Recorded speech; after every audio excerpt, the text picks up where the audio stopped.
का AQI 300 के पार, जहरीली हुई दिल्ली NCR की हवा, NCR में 500 के पार AQI।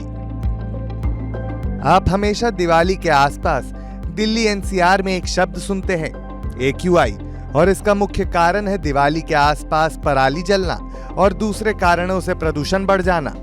AQI के दो मुख्य मापदंड होते हैं, हवा में PM 2.5 और PM 10 की मात्रा। पर क्या आपको पता है PM 2.5 और PM 10 होता क्या है? देश की राजधानी दिल्ली में वायु गुणवत्ता लगातार खराब श्रेणी में बनी हुई है। अगर बात की जाए PM 2.5 और PM 10 की तो वो 300 के पार गहरे लाल रंग पर है।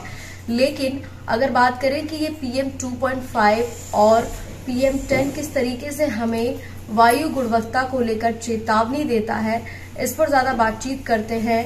हमारे साथ पर्यावरणविद विवेक चट्टोपाध्याय जी हैं, उन्हीं से जानेंगे। सर, हम बात करते हैं रोजाना जब हम देखते हैं कि PM 2.5 जो है वो 300 के पार हो गया, 400 के पार हो गया, PM 10 भी बहुत खराब श्रेणी में है, गहरे लाल रंग पर है। इसका क्या मतलब होता है, क्योंकि आम लोगों को इसके बारे में अभी भी नहीं पता है।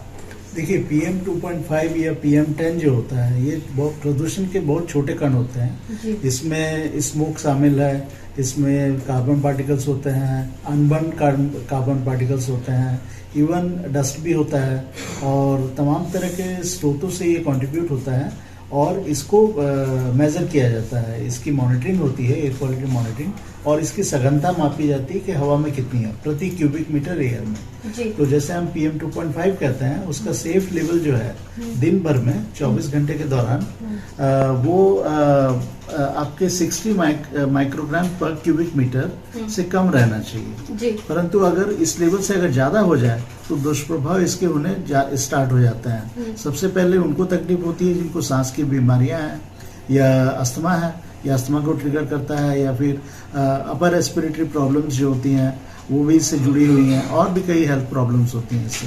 लॉन्ग टर्म एक्सपोजर से इवन लंग कैंसर भी हो सकता है जी। तो इस चलते ये प्रदूषण के स्रोत जो हैं, और खास करके पार्टिकुलेट मैटर बहुत ज्यादा उत्तरदायी होता है जी। आपने PM 2.5 के बारे में बताया कि हवा में जो धूल के कण होते हैं उसको मापने के लिए PM 2.5 को देखा जाता है, PM 10 को देखा जाता है।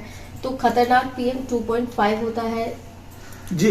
पार्टिकुलेट मैटर जितना छोटा होता जाएगा, ये 10 माइक्रोन इसकी साइज बता रही है। अगर आपको कंपैरेटिवली अगर समझना है तो ह्यूमन ईयर का जो डायमीटर या जो डायमीटर होता है वो 60 माइक्रोन के करीबन होता है जी। तो अगर आप तस्वीर के हिसाब से देखें तो ये ह्यूमन ईयर है, इसके डायमीटर 50 से 70 माइक्रोमीटर है जी। और एक डस्ट पार्टिकल है वो 90 माइक्रोमीटर है जी। इसका डायमीटर जी। ठीक है। अगर आप PM 10 देखें तो इसमें कितने सारे 10 पार्टिकल्स आपके आ सकते हैं जी, यानी करीबन आपके 5 आ गए इसमें। और PM 10 में ये 2.5 काफी छोटे कण हो जाते हैं, 2.5 माइक्रोन। तो इसका मतलब ये है कि हमारे लंग्स के ये डीपेस्ट लेवल जो एल्वियोलाई लेवल का कहते हैं उस लेवल तक ये जा सकते हैं, और इसके जो छोटे पार्टिकल्स होते हैं वो ब्लड स्ट्रीम में भी जा सकते हैं। तो जो टॉक्सिक्स हैं और जो कंटामिनेंट्स हैं वो सारे हमारे शरीर में इसके द्वारा जाते हैं। इसीलिए हेल्थ पॉइंट ऑफ व्यू से बहुत बड़ा मुद्दा बनता है ये जी। वहीं हम देखते हैं कि जब हम आंकड़े देखते हैं या इंडेक्स देखते हैं तो गहरे लाल रंग को ऑरेंज या ग्रीन, इस तरीके के रंग भी हमें देखने को मिलते हैं। इसका क्या मतलब होता है, जैसे हम आपकी स्क्रीन पर भी देख पा रहे हैं? देखिए, इसमें जो सेंट्रल पॉल्यूशन कंट्रोल बोर्ड ने जो किया है कि हेल्थ के पॉइंट ऑफ व्यू से क्या क्या लेवल्स को इन्होंने डिवाइड अप किया है। जैसे जैसे लेवल्स बढ़ते जाते हैं, जैसे PM 2.5 अभी दिल्ली में वेरी पुअर कैटेगरी में है, यानी 121 माइक्रोग्राम पर क्यूबिक मीटर से 250 माइक्रोग्राम पर क्यूबिक मीटर के भीतर है। तो अगर इस लेवल में पहुंच गया तो ये वेरी पुअर कहलाएगा, और इसको एक आम भाषा में समझाने के लिए इसे कलर कोड दिया गया है, ताकि आप देखें कि ग्रीन से और सेटिस्फैक्ट्री लेवल, यानी ये सेफ लेवल्स हैं रिलेटिवली, इसमें अगर हम रहें तो प्रदूषण आपका लगभग आप कह सकते हैं कि दुष्प्रभाव ज्यादा नहीं होंगे। जी। परंतु अगर मॉडरेट या पुअर या वेरी पुअर या सीवियर हो गया तो ये प्रदूषण बहुत ज्यादा घातक हो जाता है शरीर के लिए। और अभी जो स्थिति चल रही है लगातार वेरी पुअर बना हुआ है, इसलिए इसके प्रोलॉन्ग्ड एक्सपोजर से रेस्पिरेटरी इलनेस होने की संभावना बहुत बढ़ जाती है।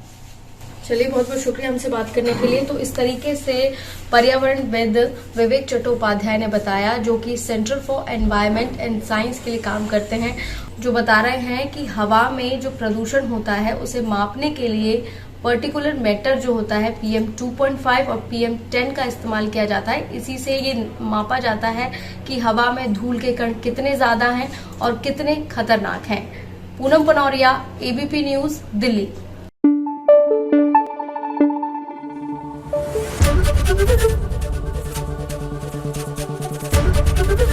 ABP न्यूज आपको रखे आगे।